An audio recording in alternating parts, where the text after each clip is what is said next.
zase na trailech, na kolách. Jsme v Rakousku ve Schladmingu a ukážeme vám, jaký to jsou traily. Tak čau. Tak, čučte.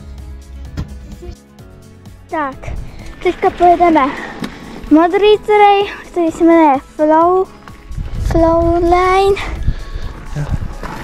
No. A můžeme jet. Jo.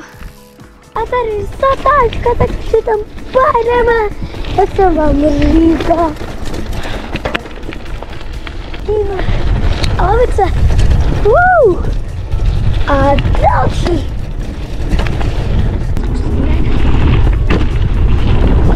Ten modrý trail je úžasný, je fakt pro děcka. Kůček!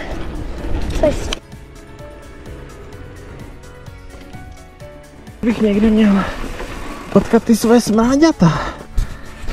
Takže my projedeme tunel.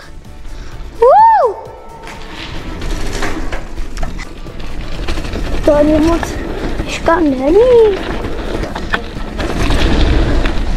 Jenom lavice pár jako nějak lehký.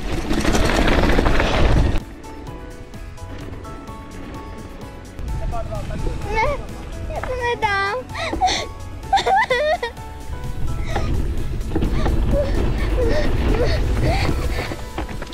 Tak, teď máme kamenitou klopenku.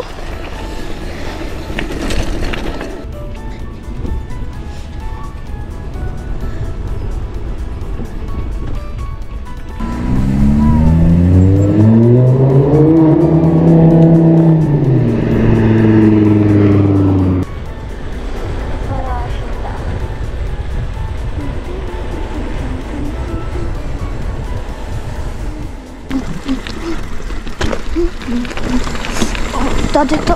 Ne. Tak jo.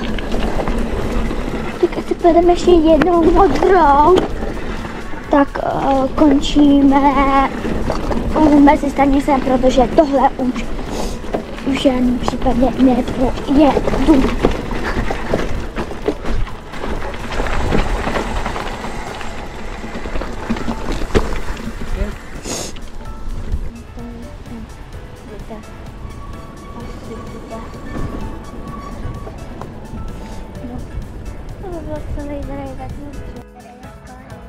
Ahoj, už jsme dojezdili, jsme tady pod lanovkou a bylo to skvělý.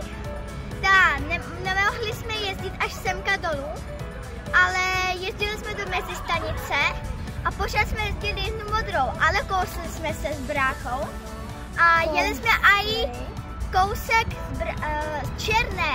Tak čau. Tak, dneska jsme jezdili tady v Rakousku Schladming a bylo to tady dobré až na tlustou cestu, jaká tady byla na modré. Koukli jsme se i na černou, na té jsem 3krát skočil a můžu říct, že to tady bylo dobrý. Tak čau.